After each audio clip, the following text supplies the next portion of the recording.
चालू करते हैं अपना अपना क्या चल रहा था 2014 का हम लोग पेपर डिस्कस कर रहे थे WBPSC असिस्टेंट इंजीनियर का।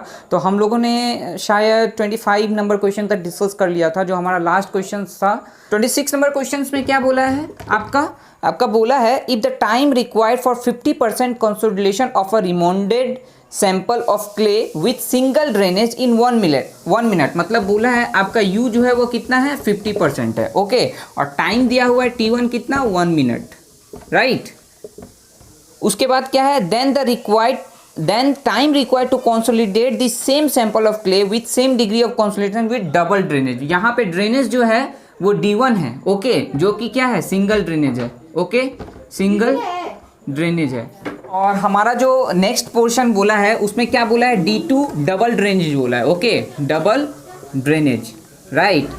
डबल ड्रेनेज के लिए बोला है T2 निकालने के लिए, सेम डिग्री ऑफ कंसोलिडेशन के लिए। तो आप सभी को दोस्तों पता होगा ये कंसोलिडेशन चैप्टर का क्वेश्चन है। और कंसोलिडेशन में हम लोग क्या करते हैं, कंसोलिडेशन में हम लोग जो है वाटर वॉइड्स को रिमूव करते हैं, राइट। किसी भी सॉइल में वाटर वॉइड्स तो होता ही है, उसे हम लोग क्या करते हैं रिमूव करते हैं। गाइज मे बी नॉइजेंस आ रहा होगा तो उसके लिए यार सॉरी, क्या करूं, कुछ डिस्टर्बेंस आ जाते हैं कभी कभी। जाओ। तो यहाँ पे U इक्वल्स टू क्या होता है हम लोग जानते हैं कि देखिए T इक्वल्स टू क्या होता है CBT/D², ओके।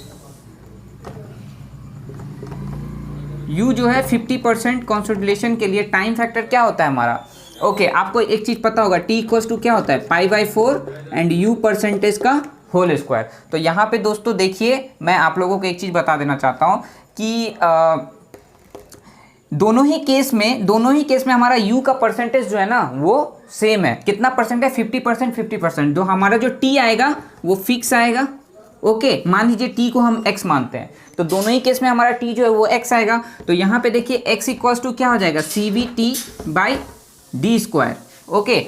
अब देखिए हमें क्या निकालना है, T2 निकालना है। और ड्रेनेज जो है सिर्फ डबल कर दिया गया है। तो T और D के बीच में क्या रिलेशनशिप है, इन्वर्सली रिलेशनशिप है। इस फॉर्मूला से आप देखिए T इक्वल्स टू CBT/D²। तो हम इसको ऐसे लिख सकते हैं T1/D1² बाई T2/D2², ओके। ये फर्स्ट वाले केस के लिए हो गया, ये सेकेंड वाले केस के लिए हो गया। यहाँ से मैंने वो रिलेशनशिप निकाला। तो T1 जो है हमारा कितना दिया है 1 मिनट, और D1 जो है वो सिंगल ड्रेनेज है। तो D1 जो है सिंगल ड्रेनेज में क्या हो जाएगा D हो जाएगा, ओके। मैं अगर थिकनेस को D ले लेता हूँ, ये जो हमारा सॉइल का हाइट होगा उसको मैं D ले लेता हूँ। अब T2 हमें निकालने के लिए बोला है और D2 जो है वो डबल ड्रेनेज के लिए। तो दोस्तों आप सभी को पता होगा जब डबल ड्रेनेज कंसीडर करते हैं तो D जो है ना थिकनेस जो है वो हाफ हो जाता है। तो ये कितना हो जाएगा D/2 का होल स्क्वायर। तो 1/D इक्वल्स टू T2/D²/4। तो यहाँ से आप कैलकुलेट करें, ओके। तो ये क्या हो जाएगा 1/D इक्वल्स टू 4T2/D²। ये D से ये D कट जाएगा तो T2 इक्वल्स टू क्या हो जाएगा D/4। तो आप देखिए 1/4 हो जा रहा है। तो इस केस में देखिए ऑप्शन है 1/4 मिनट, 1/4 मिनट। यहाँ पे दोस्तों D² होगा तो यहाँ भी D² होगा, ये कट जाएगा तो T2 इक्वल्स टू क्या हो जाएगा 1/4 मिनट। तो 26 का ऑप्शन देखिए A जो है वो 1/4 मिनट ऑलरेडी दिया हुआ है। तो 26 का ऑप्शन क्या हो जाएगा A हो जाएगा। मैं रब कर देता हूँ। 27 नंबर क्वेश्चन पे चलते हैं। क्या बोला गया 27 number question, the phreatic line of an earthen dam. तो दोस्तों ये क्वेश्चन मैंने पहले भी डिस्कस किया था जब 2012 का क्वेश्चन हम लोगों ने सॉल्व किया था, राइट। उस केस में देखिए फेरेटिक लाइन जो होता है वो डैम का क्या होता है, पैराबोलिक होता है। सिंपल सा क्वेश्चन है। तो 27 का ऑप्शन देखिए C दिया हुआ है आपको, पैराबोलिक, राइट। तो दोस्तों 28 नंबर क्वेश्चंस पे आते हैं। 28 नंबर क्वेश्चंस किसमें बोला गया है, क्या चीज़ का क्वेश्चन है, लिक्विड लिमिट का क्वेश्चन है, राइट। और लिक्विड लिमिट में क्या बोला है, in a liquid limit test the moisture content at 10 below was 70%। तो 10 बिलो में हमारा मॉइस्चर कंटेंट कितना है 70% है, ओके, मॉइस्चर।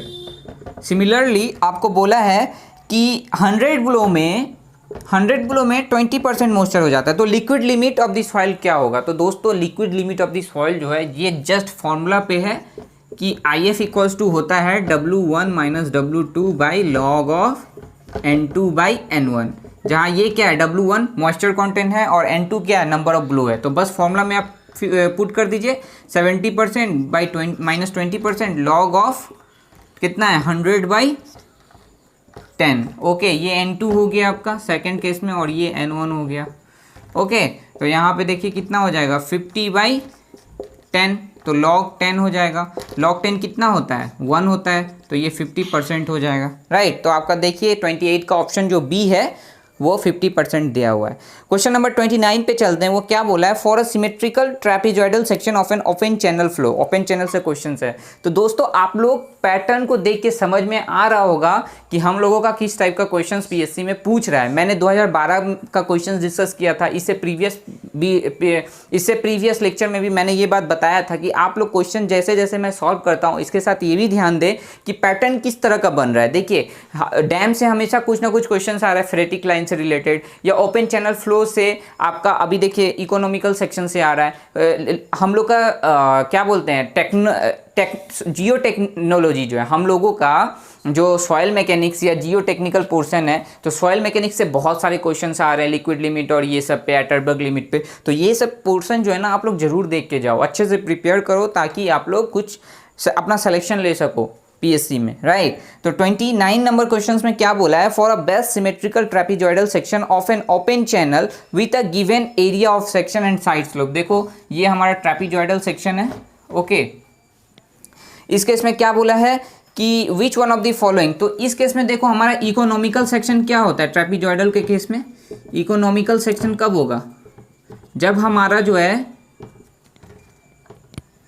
डेप्थ जो है वह या तो m/2 हो जाएगा। m क्या है, हाइड्रोलिक मीन डेप्थ, ओके। या फिर हमारा जो है half of the top with, मतलब कि अगर हम लोग क्या लेते हैं half of the top with, मतलब इसको आप मान लो अगर b ले लेते हो तो b/2 equals to 1 of the side slope. ये जो साइड स्लोप है ना इसके बराबर होगा। तो दोस्तों इसको मैं चाहूँ तो निकाल के दिखा सकता हूँ, देखो कैसे निकलता है ये एक्चुअली। यहाँ से हम लोग इसको ले लेते हैं ऐसे, यहाँ से इसको ऐसे ले लेते हैं। ये देखो हमारा विड्थ जो है ये क्या है b है, और यहाँ से ये डिस्टेंस जो है वो कितना है, डेप्थ d है, ओके। तो अब देखो यहाँ पे ये जो स्लोप होता है हमारा वो 1/m होता है, राइट। तो ये md हो जाएगा और ये md हो जाएगा, तो हमारा टोटल विड्थ कितना हो जाएगा b+2md, ओके।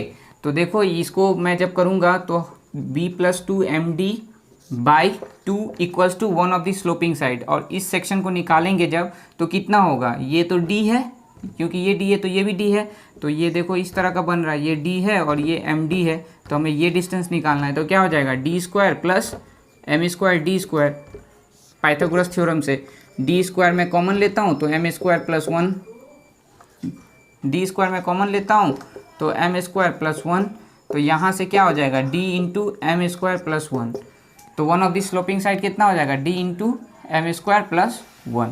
तो एक्चुअली हमारा क्या होता है, हमारा जो इकोनॉमिकल सेक्शन जो है ट्रेपेजॉइडल में कब होगा, जब हमारा half of the top with equals to 1 of the sloping side के होगा, या फिर हमारा d इक्वल्स टू m/2, मतलब हाइड्रोलिक मीन डेप्थ जो है ना m equals to hydraulic mean depth equals to d/2 हो जाएगा। तो उस केस में हमारा ट्रेपेजॉइडल सेक्शन जो है वो इकोनॉमिकल होगा। सिमिलरली रेक्टेंगल सेक्शंस के लिए भी हमारा होता है कि कब ये इकोनॉमिकल होगा। तो इसमें क्या होता है हमारा जो है जब r इक्वल्स टू मतलब हाइड्रोलिक मीन डेप्थ या m इक्वल्स टू जब d/2 हो जाएगा तो उस केस में हमारा इकोनॉमिकल सेक्शन होगा, या फिर d इक्वल्स टू क्या होगा b/2, तो इस केस में भी हमारा ये रेक्टेंगल सेक्शन के लिए इकोनॉमिकल सेक्शन डिज़ाइन होता है। तो आप लोग उस पोर्शन को देख लीजिए कि इकोनॉमिकल सेक्शन कब होता है ओपन चैनल फ्लो में, ये बहुत ही इंपॉर्टेंट चैप्टर है।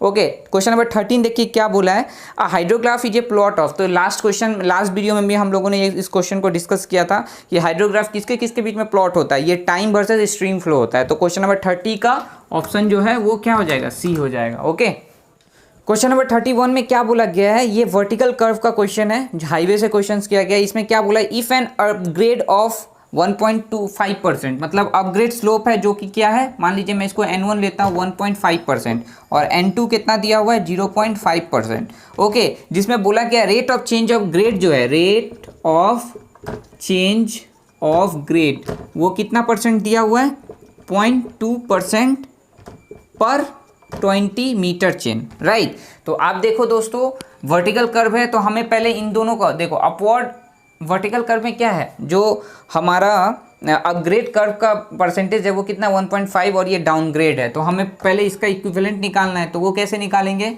n1 ओके प्लस n2, तो ये अपवर्ड है। देखो एक्चुअली क्या होता है, n1 माइनस और ये डाउनवर्ड है, तो जो डाउनवर्ड ग्रेड रहेगा उसको हम लोग माइनस में लेंगे, तो दोनों का हमें क्या करना पड़ता है, सब्सट्रैक्ट करना पड़ता है। तो n1 माइनस n2, तो ये n1 प्लस n2 हो जाएगा ओके। तो इस केस में क्या हो गया हमारा 1.5 प्लस 0.5 मतलब 2% टोटल। तो देखो तो पर 20 मीटर में कितना चेंज हो रहा है, 0.2%, 0.2% चेंज हो रहा है 20 मीटर में ओके।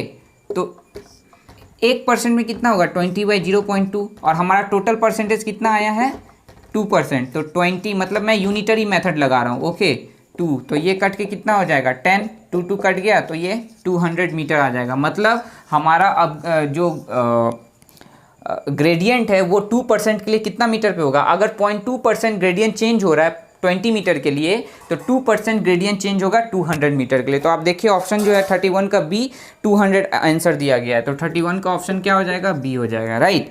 32 नंबर क्वेश्चन में क्या बोला है हमारा, 32 नंबर क्वेश्चन बोला गया है the radius of equivalent circular contact area of a dual wheel for 80 kilonewton single axle road with contact pressure area. तो देखो कॉन्टैक्ट प्रेशर एरिया कितना दिया हुआ है हमारा, कॉन्टैक्ट प्रेशर एरिया कितना दिया हुआ है 552 kPa ओके, और सिंगल व्हील लोड के लिए कितना दिया हुआ है P 80 किलो न्यूटन। तो दोस्तों कॉन्टैक्ट प्रेशर एरिया और सिंगल व्हील लोड का जो लोड है उसके लिए एक फॉर्मूला होता है P = P/A²। ये क्या है, ये होता है सिंगल व्हील के लिए जितने लोड लग रहे हैं। तो यहाँ पे देखो 80 किलो न्यूटन इंटू 10⁻³ और यहाँ पे 552 kPa है, तो इसको न्यूटन पर मीटर में चेंज कर देना ओके।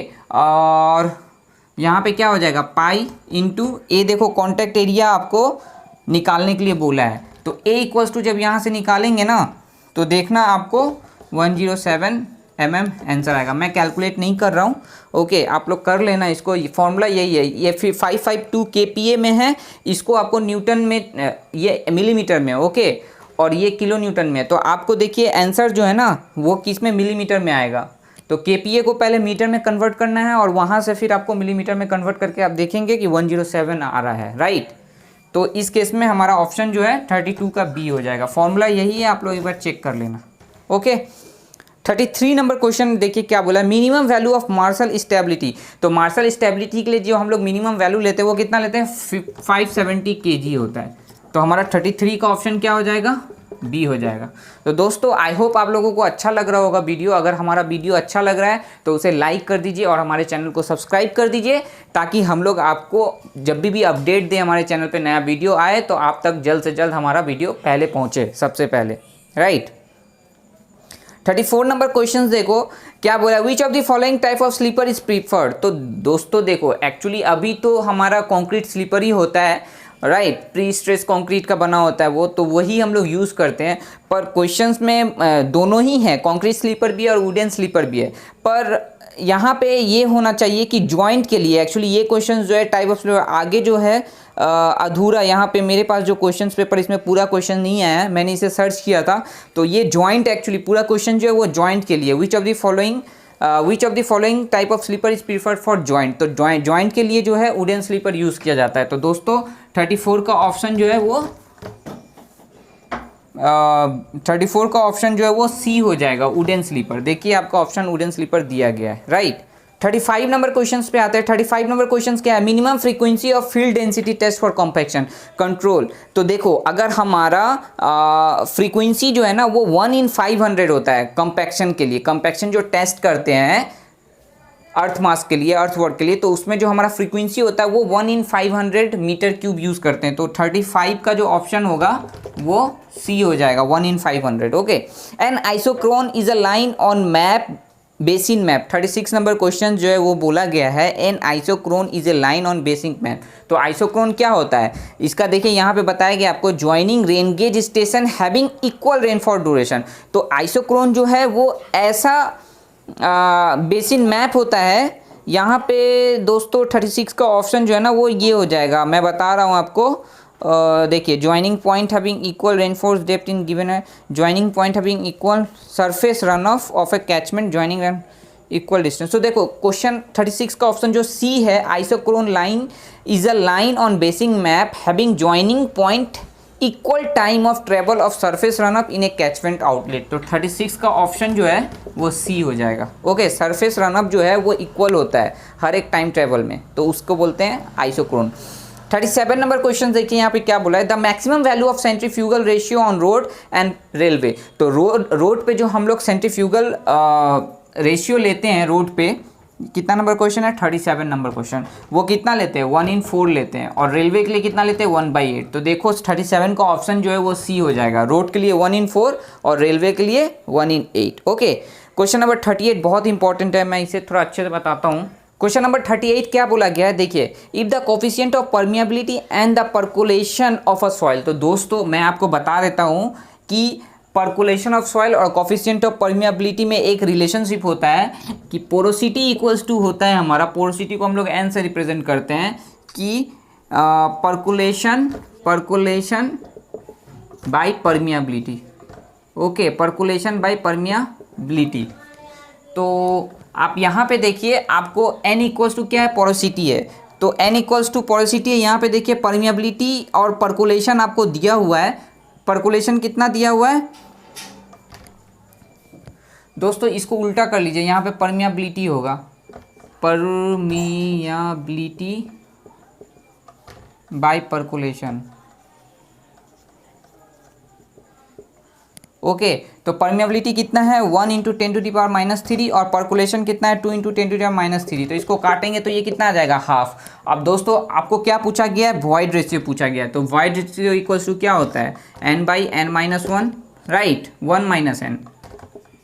तो यहाँ पे देखिए आपका क्या हो जाएगा, n कितना है 0.5, इसको हम लोग सॉल्व करेंगे तो 0.5 आएगा, डिवाइडेड बाई 1 - 0.5, तो ये 0.5/0.5 कट के कितना हो जाएगा 1। तो देखिए ऑप्शन में आपका 1 है, तो 38 का ऑप्शन जो है वो क्या हो जाएगा, बी। ओके, क्वेश्चन नंबर 39 में क्या बोला है, the angle of internal friction of a clay as पर यूयू टेस्ट। तो यूयू क्या होता है, अनकंसोलिडेटेड अनड्रेन टेस्ट होता है, राइट। तो इस केस में हम लोग जो इंटरनल फ्रिक्शन लेते हैं वो कितना लेते हैं, 5 डिग्री से 20 डिग्री। तो ऑप्शन बी जो होगा 39 का वो राइट हो जाएगा, 5 डिग्री से 20 डिग्री होता है इंटरनल फ्रिक्शन। देखिए क्वेश्चन नंबर 40 क्या बोला गया है, in an unconfined compression test on a clay specimen of initial volume V and length L, the area of cross section. तो दोस्तों अनकन्फाइंड कंप्रेशन टेस्ट में देखिए आप लोग देखे होंगे कि हमारा जो है एरिया ऑफ क्रॉस सेक्शन क्या होता है, change in volume, original volume से change in volume, similarly length में भी चेंज होगा, तो L - del L। तो ऑप्शन नंबर बी जो है 40 का वो राइट हो जाएगा। ओके, तो नेक्स्ट क्वेश्चन पे आते हैं हम लोग। तो दोस्तों 41 नंबर क्वेश्चन क्या बोला है, इस क्वेश्चन में देखिए आपको सर्वे से क्वेश्चन है जिसमें बोला गया है if a focal length of an object glass is 25 centimetre. तो f इक्वल्स टू 25 सेंटीमीटर दिया गया है और distance from the object glass of the transition axis is 15 centimetre. Okay, तो d इक्वल्स टू कितना दिया गया है 15 सेंटीमीटर। तो एडिटिव कांस्टेंट, तो दोस्तों ये टैकोमेट्री का क्वेश्चन है, टैकोमेट्री में 2 कांस्टेंट होते हैं, आप लोग इस सब चीज़ को अच्छे से देख लीजिएगा। ये मल्टीप्लाई कोफिशिएंट होते हैं, ओके, मल्टीप्लाइंग कांस्टेंट होते हैं, ये मल्टीप्लाइंग कांस्टेंट होते हैं, इससे बहुत ज़्यादा क्वेश्चन आता है, हम लोग क्या करते हैं अक्सर इग्नोर कर देते हैं इन टॉपिक को। और एक एडिटिव कांस्टेंट होते हैं, एडिटिव कांस्टेंट, तो ये एडिटिव कांस्टेंट क्या होता है f + d, राइट। तो देखो इसको सॉल्व करो, 25 + 15 करो, ये कितना आ जाएगा 40 आ जाएगा। तो देखो यहाँ पे तो 40 बोल के कोई ऑप्शन नहीं है और यूनिट में भी नहीं है, तो यहाँ पे मेरे हिसाब से ये जो है 0.4 होना चाहिए, राइट। तो ऑप्शन जो है आपका देखिए बी दिया गया है 0.4। दोस्तों एक्चुअल में हमारा 40 सेंटीमीटर आ रहा है, तो ऐसा मिलता जुलता कोई क्वेश्चन मतलब कोई ऑप्शन है ही नहीं है, 0.4 ही एक ऑप्शन बचता है और उसमें कोई यूनिट नहीं दिया गया। एक्चुअली एडिटिव कांस्टेंट यही होता है f + d, अगर मैं इसे ऐड करता हूं तो यूनिट हमारा सेंटीमीटर में आना चाहिए, पर यहाँ पे जो है कोई सेंटीमीटर का यूनिट नहीं है, तो आप 40 सेंटीमीटर आ रहा है हमारा, उसको आप लोग 0.4 ले सकते हैं ऑप्शन के हिसाब से। तो 41 का ऑप्शन क्या हो जाएगा, बी हो जाएगा। 42 नंबर क्वेश्चन देखिए क्या बोला है, according to the Terzaghi theory the ultimate bearing capacity at a ground surface for a purely cohesive soil for a smooth base strip.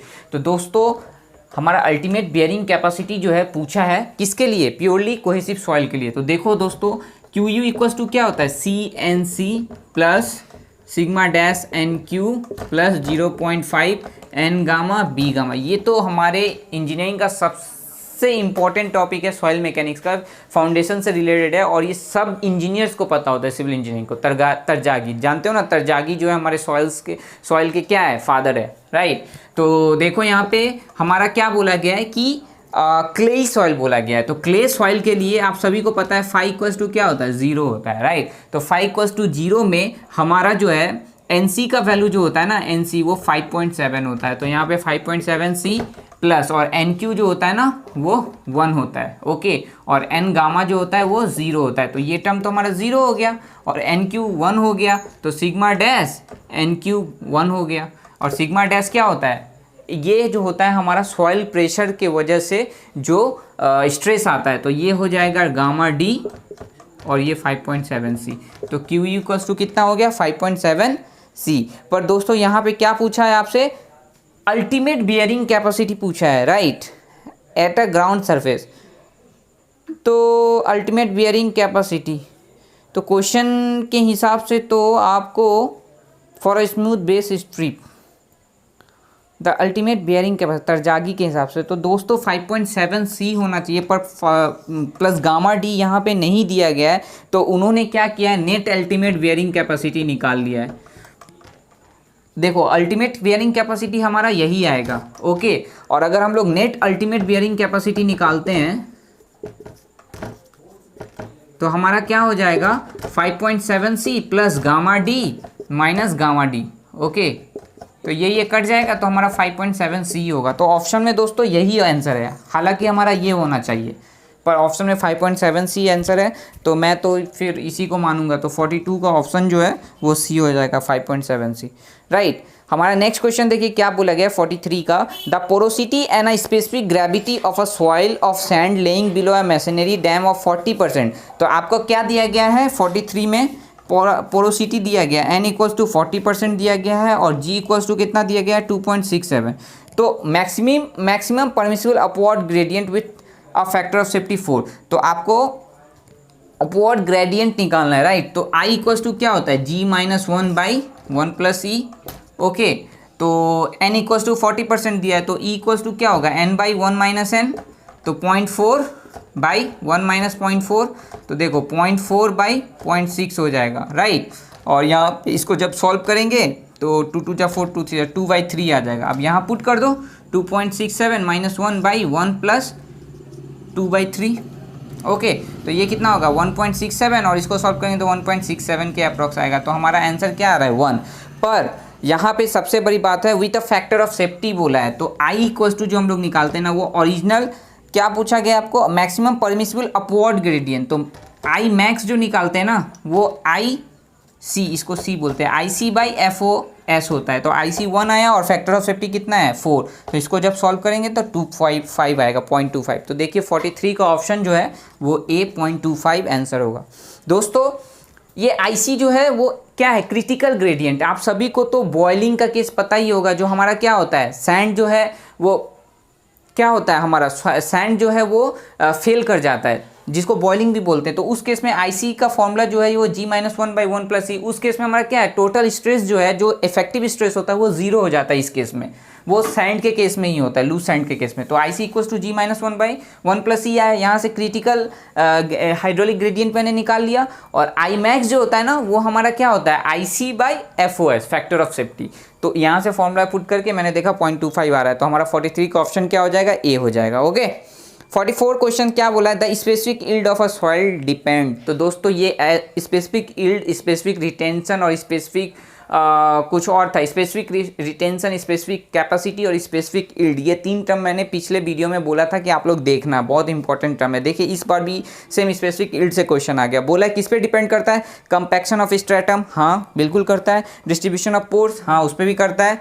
और shape and size of the particle, हाँ उस पर भी करेगा स्पेसिफिक यील्ड। तो हमारा जो option है वो ऑल ऑफ द अबव हो जाएगा। तो 44 का ऑप्शन क्या हो जाएगा, 44 का ऑप्शन डी हो जाएगा, राइट। क्वेश्चन नंबर 45 में क्या बोला गया है, हाइटोग्राफ बोला है। हाइटोग्राफ क्या है, ये क्वेश्चन इससे पहले भी मैंने कराया था कि हाइटोग्राफ जो है वो क्या होता है, रेनफॉल इंटेंसिटी विथ टाइम। तो रेनफॉल वर्सेस ये इंटेंसिटी हो जाएगा वर्सेस टाइम। तो हमारा 45 का ऑप्शन जो है वो बी हो जाएगा। ओके, 46 नंबर क्वेश्चन में क्या बोला गया, ट्रांसमिसिबिलिटी एंड परमियाबिलिटी, मतलब परमियाबिलिटी और टी में। तो टी इक्वल्स टू आप सभी को पता होगा के डी होता है। ओके, टी इक्वल्स टू क्या होता है, transmissibility equals to coefficient of permeability into depth of the soil, ये रिलेशनशिप होता है। तो देखिए आपका ऑप्शन जो है 46 का वो बी हो जाएगा, सेम ऑप्शन मिल रहा है। क्वेश्चन नंबर 47 में क्या बोला है, द प्रोबेबिलिटी ऑफ, ये बहुत इंपॉर्टेंट क्वेश्चन है दोस्तों, आप लोग ध्यान दें इस पर, मैं ये सबको रब कर देता हूँ।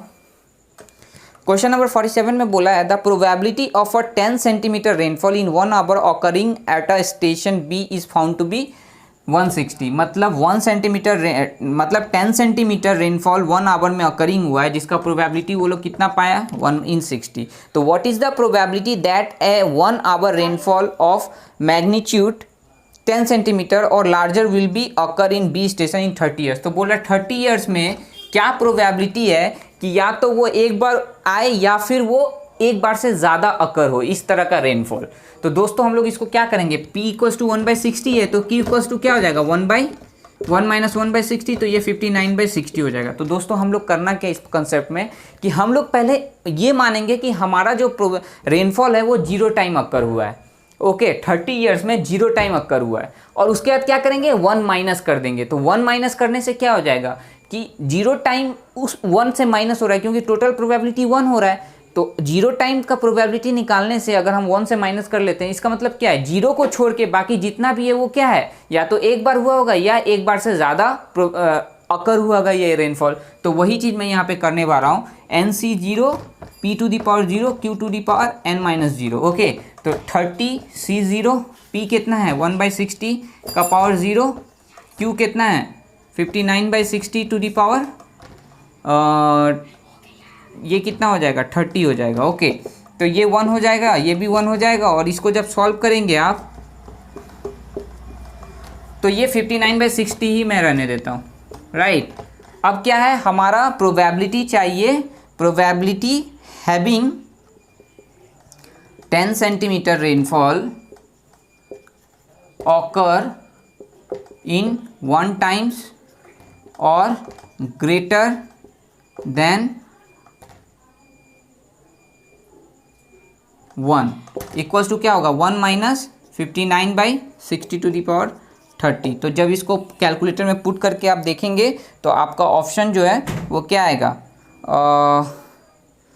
0.396, राइट। तो 47 का ऑप्शन क्या हो जाएगा, ए हो जाएगा। तो ये बहुत इंपॉर्टेंट क्वेश्चन है दोस्तों, आई होप आप लोगों को समझ में आया होगा। 48 नंबर क्वेश्चन क्या है, disinfection efficiency of chlorine in water treatment. तो आप सभी को पता होगा हम लोग क्लोरीन क्यों यूज़ करते हैं, बैक्टीरिया को मारने के लिए यूज़ करते हैं, किस में, वाटर में।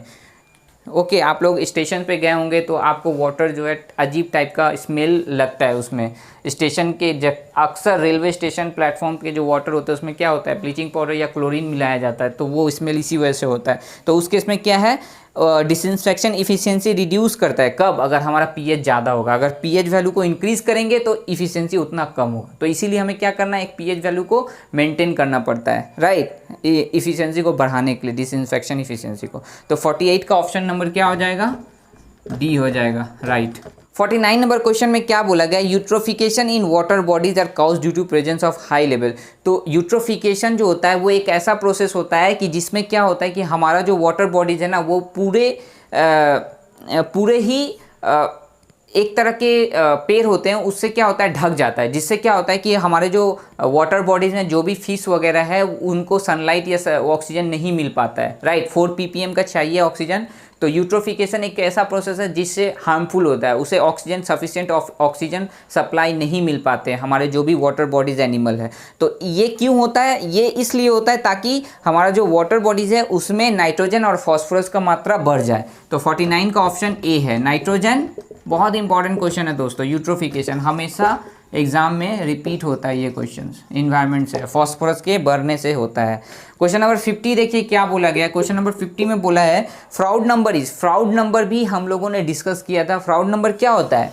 फ्राउड नंबर FR = V/√2G होता है। और अगर हम लोग इसका ये GY होता है, हम लोगों ने बनाया था लास्ट वीडियो में, 2012 का वीडियो शायद डिस्कस कर रहे थे, तो ट्राइंगल पोर्शन के लिए हम लोगों ने फ्राउड नंबर निकाला था, कितना होता है EC = 1.25 YC आया था कुछ इस टाइप से। तो फ्राउड नंबर का डेफिनेशन होता है, फ्राउड नंबर क्या होता है? फ्राउड नंबर होता है हमारा ये, it is the ratio of inertia force by gravity force. तो दोस्तों देखिए हमारा क्वेश्चन जो है ना बार बार कुछ टॉपिक को टच कर रहा है, और उस दिन भी मैंने कुछ नंबर बताए थे, जैसे कि मैंने यूलर्स नंबर बताया था, और उसके बाद आपको बताया था कि क्या बोलते हैं, फ्राउड नंबर बताया था, ओके, वेबर नंबर बताया था। तो ये सब कुछ नंबर है, उसको आप लोग ध्यान देख लीजिए। मैच नंबर बताया था, टोटल 5 नंबर है, ओके। रेनॉल्ड्स नंबर है, फ्राउड नंबर है, राइट। उसके बाद हमारा क्या हो गया, वेबर नंबर है, मैच नंबर है। ये सब कुछ क्वेश्चन है, कुछ नंबर है, इसको आपको ध्यान रखना है, इन सब से क्वेश्चन हमेशा आ जाता है। तो क्वेश्चन नंबर 50 आप दोस्तों आप लोगों को आई होप समझ में आया होगा। तो चलिए हम लोग यहीं तक रहने देते हैं, नेक्स्ट वीडियो में इससे आगे डिस्कस करेंगे।